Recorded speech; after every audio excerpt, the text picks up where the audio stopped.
La voix des anges. Paris, avril 1934. 40 hommes en blanc étaient couchés sur le pavé. On croyait voir un champ de neige. Les hirondelles frôlaient les corps en sifflant. Ils étaient des milliers à regarder ce spectacle. Notre-Dame de Paris étendait son ombre sur la foule assemblée. Soudain, tout autour, la ville parut se recueillir. Van Gogh avait le front contre la pierre. Il écoutait sa propre respiration. Il pensait à la vie qui l'avait conduit ici. Pour une fois, il n'avait pas peur. Il pensait à la mer, au vent salé, à quelques voix, quelques visages, aux larmes chaudes de celles qui l'avaient élevé. La pluie tombait maintenant sur le parvis, mais Van Gogh n'en savait rien. Allongé par terre au milieu de ses compagnons, il ne regardait pas fleurir l'un après l'autre les parapluies. Van Gogh ne voyait pas la foule des Parisiens réunis, les familles endimanchées, la dévotion des vieilles dames, les enfants qui passaient sous les jambes, les pigeons engourdis, la danse des hirondelles, les badauds debout sur les fiacres, ni les yeux verts, là, sur le côté, qui ne regardaient que lui. 2 yeux verts ourlés de larmes, dissimulés sous une voilette. Van Gogh, lui, gardait les yeux fermés. Il n'avait pas encore 20 ans. C'était le grand jour de sa vie. Un bonheur grave montait de son ventre. Dans un instant, il allait devenir prêtre. Douce folie. Le sonneur de Notre-Dame, là-haut, prononça ces mots entre ses dents, en jetant un œil vers la place. Il attendait. Il avait invité une petite Clara à manger un œuf à la coque dans sa tour. Il savait qu'elle ne viendrait pas, comme toutes les autres.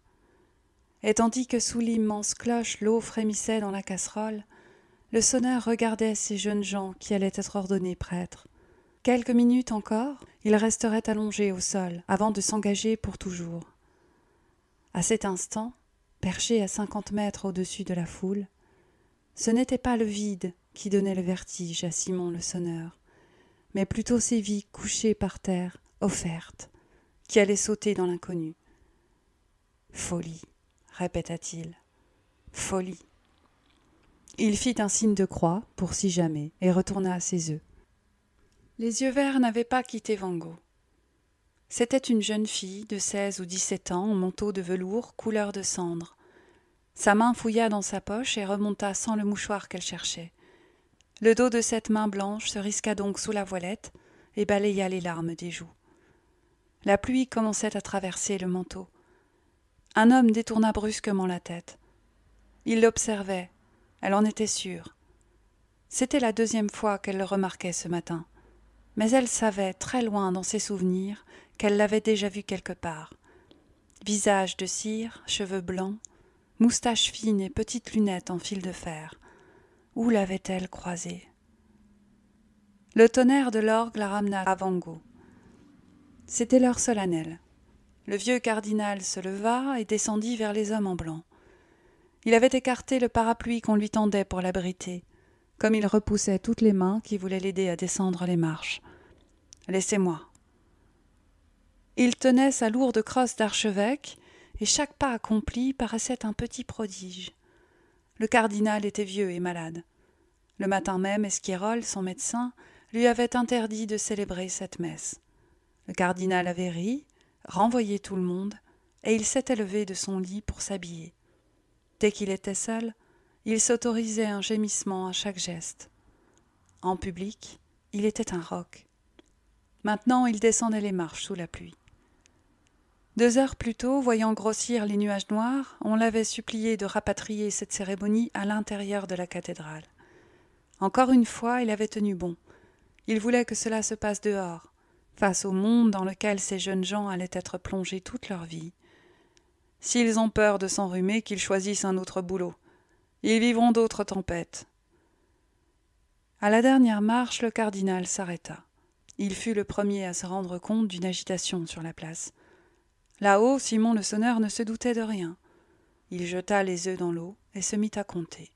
Qui aurait pu dire ce qui allait se passer pendant l'exact temps de cuisson d'un œuf à la coque?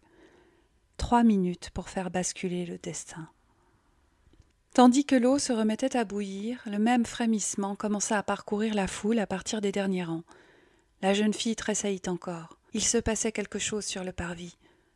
Le cardinal releva la tête. Une vingtaine d'individus se frayaient un chemin à travers le public. La rumeur enflait. On entendait des éclats de voix. « Laissez passer !» Les 40 séminaristes ne bougeaient pas. Seul Van Gogh tourna la tête vers le côté, posant la joue et l'oreille sur le sol comme un apache. Il voyait circuler des ombres derrière le premier rang. Les voix se faisaient plus claires. « Que se passe-t-il ? Écartez-vous !» On se méfiait. 2 mois plus tôt, des émeutes avaient fait des morts et des centaines de blessés place de la Concorde. « C'est la police !» cria une femme pour rassurer la foule. On cherchait quelqu'un. Des fidèles tentaient d'étouffer le brouhaha. « Chut, taisez-vous !» 59 secondes. Sous sa cloche, le sonneur comptait toujours. Il pensait à la petite Clara qui lui avait promis de venir. Il regardait le couvert dressé pour 2 sur une caisse. Il entendait bourdonner la casserole sur le réchaud. Un clerc en robe blanche s'approcha du cardinal et lui parla à l'oreille. Juste derrière eux, un petit homme rebondi tenait son chapeau à la main. C'était le commissaire Boulard. On reconnaissait ses paupières tombantes façon vieux chien, sa truffe et ses joues roses, mais surtout ses prunelles étincelantes de vivacité. Auguste Boulard, imperturbable sous l'averse d'avril, il guettait le moindre mouvement parmi les jeunes gens allongés sur le sol. 1 minute 20 secondes. C'est alors que l'un d'eux se leva. Il n'était pas très grand. Sa robe était lourde de pluie, son visage ruisselait. Il fit un tour sur lui-même au milieu de ces corps qui n'avaient pas bougé. De tous côtés, des agents civils sortirent des rangs et avancèrent d'un pas vers lui. Le jeune homme rassembla ses mains, puis les laissa tomber. Dans son regard passaient tous les nuages du ciel. Le commissaire cria « Van Gogh, Romano ?» Le garçon inclina la tête. Dans la foule, quelque part, 2 yeux verts s'agitaient dans tous les sens, comme des papillons dans un filet. Que voulait-on à Van Gogh ? Celui-ci se mit alors en mouvement. Il enjamba ses camarades et marcha vers le commissaire. Les policiers approchaient peu à peu. En s'avançant, Van Gogh retira le blanc de sa robe et apparut en vêtements noirs. Il s'arrêta devant le cardinal, mit les genoux à terre. « Pardonnez-moi, mon père. »« Qu'est-ce que tu as fait, Van Gogh ?»« Je ne sais pas, monseigneur. Je vous implore de me croire. Je ne sais pas. » 1 minute 50. Le vieux cardinal agrippait ses 2 mains à la crosse. Il s'appuyait de tout son poids, le bras et l'épaule enroulés au bois doré, comme du lierre à un arbre. Il regardait tristement autour de lui. Il connaissait chacun de ces 40 jeunes gens par leur nom. « Je te crois, mon petit, mais j'ai peur d'être le seul ici. C'est déjà beaucoup, si vous me croyez vraiment. »« Ça ne suffira pas, » murmura le cardinal. Il avait raison. Boulard et ses compères n'étaient plus qu'à quelques pas. « Pardonnez-moi, » supplia Van Gogh à nouveau. « Que veux-tu que je te pardonne si tu n'as rien fait ?» Au moment où le commissaire Boulard, juste derrière lui, posait la main sur son épaule, Van Gogh répondit au cardinal « Voilà ce que je veux que vous me pardonniez. » Et d'une main ferme, il attrapa celle du commissaire, se releva et lui vrilla le bras dans le dos. Il le jeta vers l'un de ses hommes. En quelques bonds, Van Gogh échappa à 2 agents qui s'étaient précipités sur lui. Un 3e brandit son arme. « Ne tirez pas !» hurla Boulard, toujours au sol. Une grande clameur souleva la foule, mais d'un simple geste de la paume, le cardinal la fit taire. Van Gogh avait franchi les quelques marches de l'estrade. Une volée d'enfants de chœur s'éparpilla sur son passage en criant. Les policiers croyaient traverser une cour d'école. À chaque pas, ils trébuchaient sur un enfant ou recevaient une tête blonde dans l'estomac. Boulard hurla au cardinal. « Dites-leur de se ranger. À qui obéissent-ils » Le cardinal leva le doigt en l'air, ravi. « À Dieu seul, monsieur le commissaire. » 2 minutes 30 secondes. Van Gogh arrivait devant le portail central de la cathédrale. Il vit une petite femme un peu ronde, toute pâle, disparaître derrière le battant et le refermer sur elle. Il se jeta contre le bois de la porte. De l'autre côté, le verrou s'était refermé. « Ouvrez !» cria Van Gogh. « Ouvrez-moi !» Une voix tremblante lui répondit. « Je savais que je n'avais pas le droit. Je suis désolée, je ne voulais rien faire de mal. C'est le sonneur de cloche qui m'a donné rendez-vous. » Derrière la porte, la femme pleurait. « Ouvrez, répéta Vango. Je ne sais même pas de quoi vous parlez. Je vous demande juste d'ouvrir. » Il avait l'air gentil. Je vous en prie. Je m'appelle Clara. Je ne suis pas une mauvaise fille. Vango entendait les voix des policiers derrière lui. Il sentait ses jambes faiblir. « Mademoiselle, je ne vous reproche rien. J'ai seulement besoin de votre aide.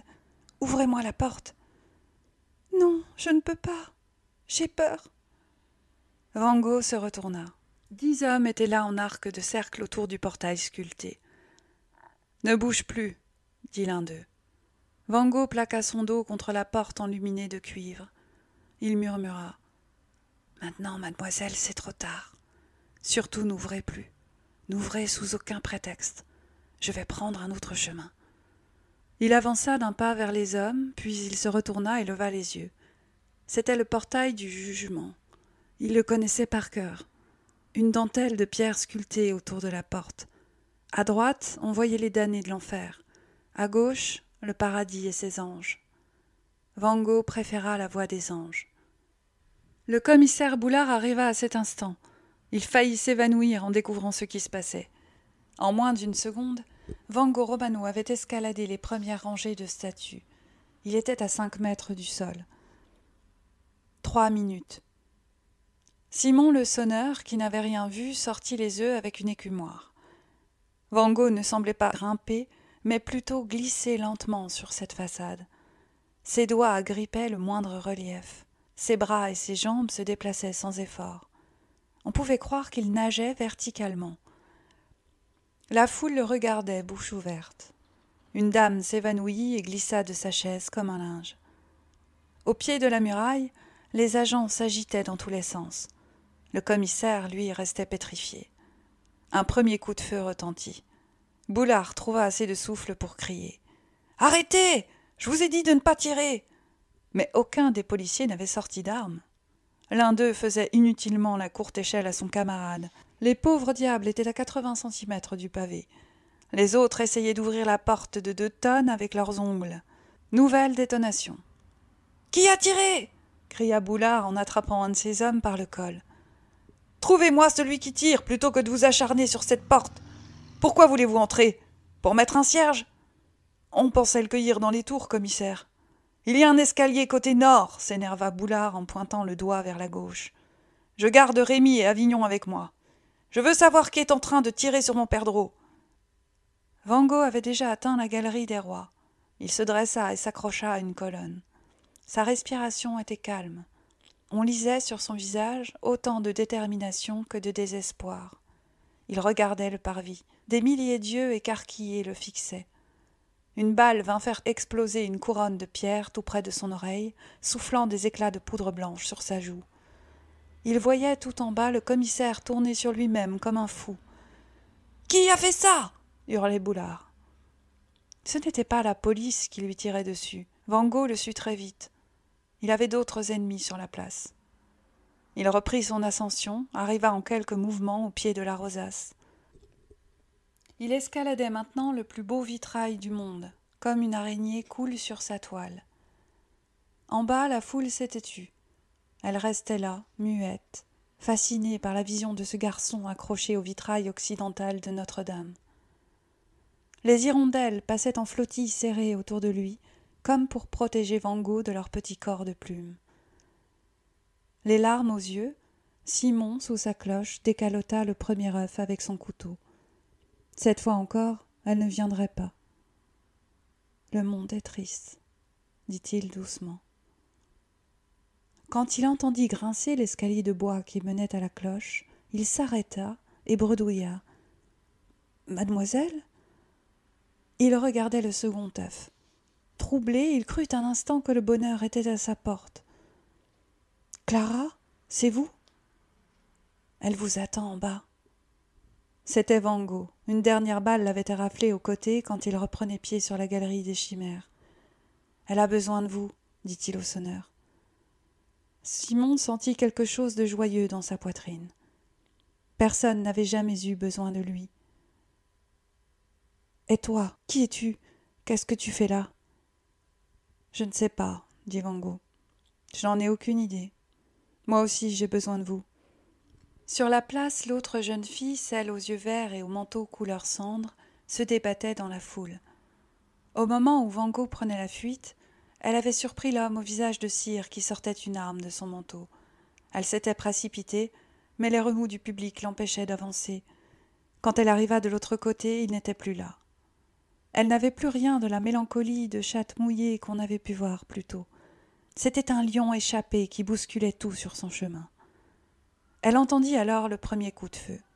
Étrangement, elle comprit tout de suite qu'on visait Vango. Au second tir, ses yeux se tournèrent vers l'hôpital de l'Hôtel-Dieu qui bordait la place au nord. Alors elle vit l'homme. Il était posté au premier étage.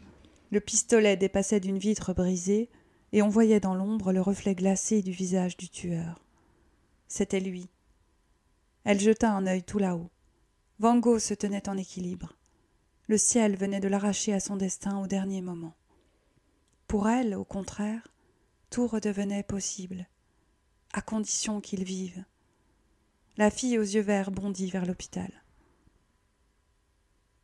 Soudain, dans le ciel de Notre-Dame, surgit un monstre immense qui fit presque oublier à la foule tout ce qui se passait sur la terre. Aussi long et majestueux que la cathédrale, luisant de pluie, apparut le Zeppelin. Il remplissait le ciel. À l'avant de la cabine vitrée, Hugo Echner, le vieux commandant du Graf Zeppelin, cherchait dans sa longue vue la silhouette de son ami sur le parvis. De retour du Brésil, en route vers le lac de Constance, il avait détourné par Paris la trajectoire du ballon pour que l'ombre du Zeppelin caresse ce grand moment de la vie de Vango. Au troisième coup de feu, il comprit que quelque chose n'allait pas. « Il faut partir, commandant », dit Lehmann, son officier pilote. Une balle perdue risquait de percer la peau du ballon qui cachait dans son corps étincelant 60 passagers et membres d'équipage. Une dernière déflagration résonna au sol. « Vite, commandant !» Echner baissa sa lunette et dit tristement « Oui, on s'en va. » En bas, une hirondelle morte tomba au pied de Boulard. Et les cloches de Notre-Dame se mirent à sonner.